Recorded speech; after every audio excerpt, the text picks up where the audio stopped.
Kottayam medical college ആശുപത്രിയിൽ കാലപ്പഴക്കം ചെന്ന കെട്ടിടം തകർന്നുണ്ടായ അപകടത്തിൽ ജീവൻ നഷ്ടമായത് മകളുടെ ചികിത്സയ്ക്കായി ആശുപത്രിയിലെത്തിയ അമ്മയ്ക്കാണ്. തലയോലപ്പറമ്പ് ഉമ്മൻകുന്ന് മെപ്പത്ത് കുന്നേൽ ഡി ബിന്ദുവാണ് മരിച്ചത്. 52 വയസ്സായിരുന്നു. തകർന്നു വീണ കെട്ടിടങ്ങളുടെ അവശിഷ്ടങ്ങളിൽപ്പെട്ട ബിന്ദുവിനെ 2.5 മണിക്കൂറിന് ശേഷമായിരുന്നു പുറത്തെടുത്തത്. അവശിഷ്ടങ്ങൾക്കിടയിൽ ആരും കുടുങ്ങിക്കിടക്കുന്നില്ലെന്ന നിഗമനത്തെ തുടർന്നാണ് രക്ഷാപ്രവർത്തനം വൈകിയത്.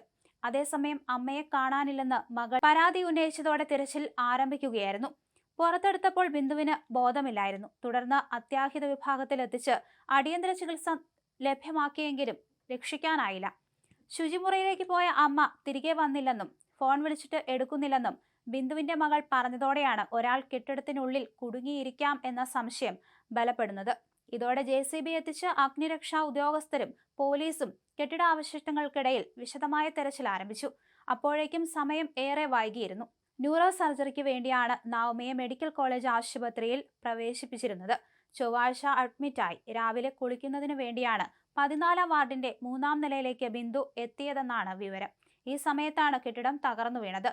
നിർമ്മാണ തൊഴിലാളിയായ വിശ്രുതനാണ് ബിന്ദുവിന്റെ ഭർത്താവ്. മകൻ നവനീത് എറണാകുളത്ത് എഞ്ചിനീയറാണ്. അപകടം നടന്ന് 2.5 മണിക്കൂറിന് ശേഷമാണ് ഇത്തരത്തിൽ ബിന്ദുവിന്റെ മൃതദേഹം കണ്ടെടുത്തത്. തകർന്നു വീണ കെട്ടിടത്തിനുള്ളിൽ ആരും കുടുങ്ങിക്കിടക്കുന്നില്ലെന്നായിരുന്നു പോലീസിന്റെയും അധികൃതരുടെയും പ്രാഥമികമായ നിഗമനം.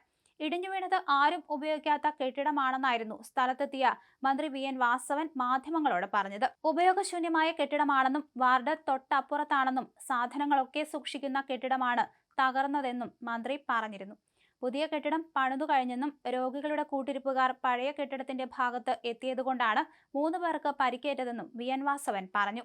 അതേസമയം തകർന്നു വീണ കെട്ടിടത്തിലെ ശുചിമുറി ഉപയോഗിക്കാറുണ്ടെന്നും ഇതിനായി ആളുകൾ ഇവിടെ വരാറുണ്ടെന്നുമാണ് ആശുപത്രിയിലെ കൂട്ടിരിപ്പുകാർ പറയുന്നത്. വ്യാഴാഴ്ച രാവിലെ 11 മണിയോടെയാണ് കോട്ടയം മെഡിക്കൽ കോളേജ് ആശുപത്രിയിലെ 11, 14 വാർഡുകൾ ഉണ്ടായിരുന്ന കാലപ്പഴക്കം ചെന്ന കെട്ടിടം ഇടിഞ്ഞു വീണത്. കെട്ടിടത്തിന്റെ ശൗചാലയത്തിന്റെ ഭാഗമാണ് പൊളിഞ്ഞു വീണത്. കോട്ടയം മെഡിക്കൽ കോളേജ് കെട്ടിടം തകർന്നു വീണ അപകട സ്ഥലത്ത് രക്ഷാപ്രവർത്തനം വൈകിയെന്ന് ചാണ്ടി ഉമ്മൻ MLA പറഞ്ഞു. ആളൊഴിഞ്ഞ കെട്ടിടമാണെന്നൊക്കെ പറഞ്ഞ് തെറ്റിദ്ധരിപ്പിച്ചു. രക്ഷാപ്രവർത്തനം തുടരണം, അതിനാണ് പ്രാധാന്യം. ആൾക്കാരെ പറ്റിക്കാൻ നോക്കേണ്ട. ഞാൻ ആശുപത്രിയിൽ ഒരു കുട്ടിയെ സന്ദർശിച്ച് കുളിച്ചുകൊണ്ടിരിക്കുമ്പോഴാണ് അപകടം നടന്നതെന്ന് പറഞ്ഞു. അമ്മയെ കാണാനില്ലെന്ന് പറഞ്ഞു.